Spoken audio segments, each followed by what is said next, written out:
Welcome back. Now, 3 adventure seekers from Singapore will embark on a grueling race across Southeast Asia that begins in Indonesia and ends in Thailand. And they're not doing it on legs, nor are they doing it on 4 wheels. They're doing it on 3 wheels. And we're talking about race on a rickshaw. Yeah, I was just trying to imagine that for a while. Over rough terrain, just 2 weeks to complete the journey. There is no prize money to be won. Instead, the goal is to raise as much funds as possible for charity. And to tell us this morning more about the mission, we talked to the members of one team that's taking part in the Rickshaw Run. And they are Tan Kin Juan, or KJ, as he likes to be called, Prem, Anand, and Alanjit Singh. All right, good morning, guys. Welcome to the show. So tell us, why are you doing this crazy race, and why are you dressed in what we call sarongs here in Singapore? We did this the last time as well. So we ran the previous race that the organizers had put together for India. And we were in the studio, so thanks for that, and thanks for calling us back, actually. We did 3,000 kilometers from the north, from south to northeast of India, and we worked with the organizers to try to build that race for this part of the region. We loved it so much that they had no idea how to run something like this here, so we put them in touch with ASEAN. And they've done most of the work and sorted this out, and they've done this first map of a race from Jakarta to Bangkok.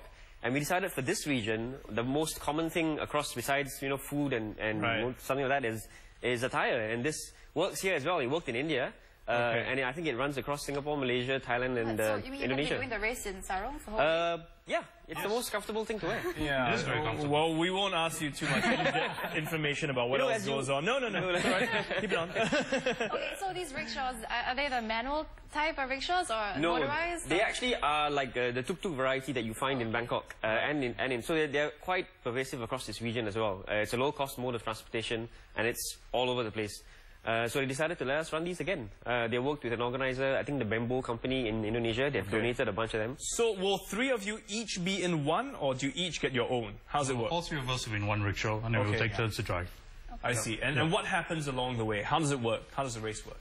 Well, the organizers tell you where to start and where to finish. So in between, how you get to your destination is up to you. So it's up to you to plan the route and to get there within the the time frame given. Right. And you have a fixed amount of money, I assume, or something like that? No? It's completely up to you. I mean, like, there's a start date and an end date. Everything in the middle is up to you, where you want to go, where you want to stay. All at your own cost. It's all at your own cost, too. Yeah. The only difference this time around is that they've got an issue with us crossing water.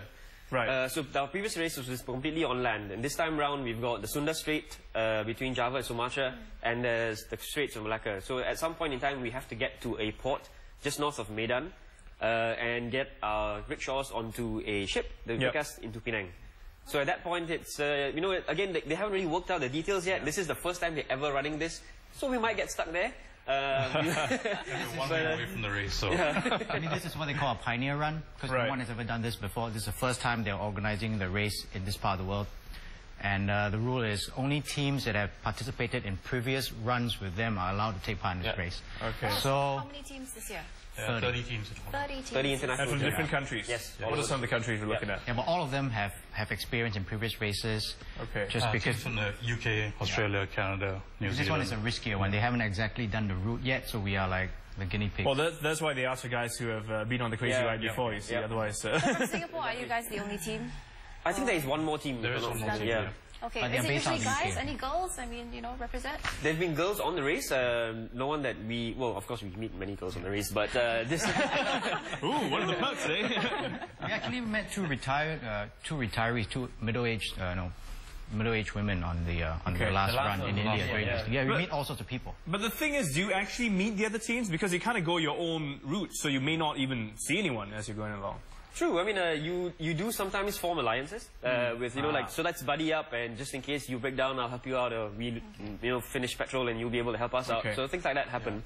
But a lot of the teams sometimes just prefer to go run off on their own. Right. You meet most of the other teams on the side of the highway when they break down. Yeah. When you're passing by and go. No, we stop to help because that's nice advice. I mean, because after all, this whole race is for charity, right? Yes. Tell us a bit about that too. Well, we're raising funds for a local charity called Care Singapore, and they work with at-risk youth. So they work with primary and secondary schools to identify youth at risk and to give them extra classes, extra tutorial, extra mentoring, just to get them ahead. Yeah. Keep them out of trouble. Keep them out of trouble. Right. Yeah. We've got two friends who did the previous race with us. So they, over the course of this year, have done a bunch of fundraising activities for CARE. So they've raised about $25,000 already, and so we've been talking to them about what more can we do for these guys, because they're not an established charity, and they really need support in building some of these programs, buying equipment, training, that sort of thing. What's your goal? How much are you gonna raise? Well, the last time we raised $60,000, so we can't get anything less than that. So double that. We're aiming for the mark. We're aiming for about 60,000 this time as well. I mean, we're coming close to about 10 now, just from friends and the little bit of word of mouth. But we're hoping. Walk around Orchard Road in these outfits, and you might get a bit more. I'm sure.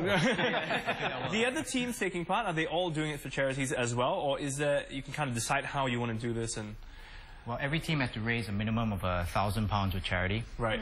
And there actually is an official charity for each race. I see. So, and besides that, you can choose your own charity as well. So we obviously pick something that we believe in. But the official charity for the race is actually this one that goes to BirdLife International. It preserves natural habitats for wildlife in the region. Which is something we care about as well, but we've also got we don't like birds. we love birds. But people are better. We like kids. I think so. We like kids better. Kids better. You said 1 week to go before the race starts. You guys all set? No. Perfect. That's the way to go. Just show up and go. How long are you guys going to be on the race again? How long is it going to stretch? A week? 2 weeks. 2 weeks on the road. With the floods in Thailand, maybe 3. Yeah. That's true. Could be fun. Okay. Well, guys, good luck. All the best. Take lots of pictures. Hope to hear. I'm sure you have many interesting encounters and stories to tell after the race as well. We will. We're having a fundraiser party actually this Wednesday at a place called Dale Market, which has supported the venue for us. Okay. So come down if you're after work and join us for a beer, and it all goes to charity. Okay. Good stuff. Great. All right, guys. Thanks. Thanks for coming in. Thank you. And those were our guests this morning, Prem Anand, Alanjit Singh and Tan KJ, who will be raising funds for charity in this year's Rickshaw Run. Now, if you'd like to find out how you can support their cause, do visit their website. We've got the address on screen right now.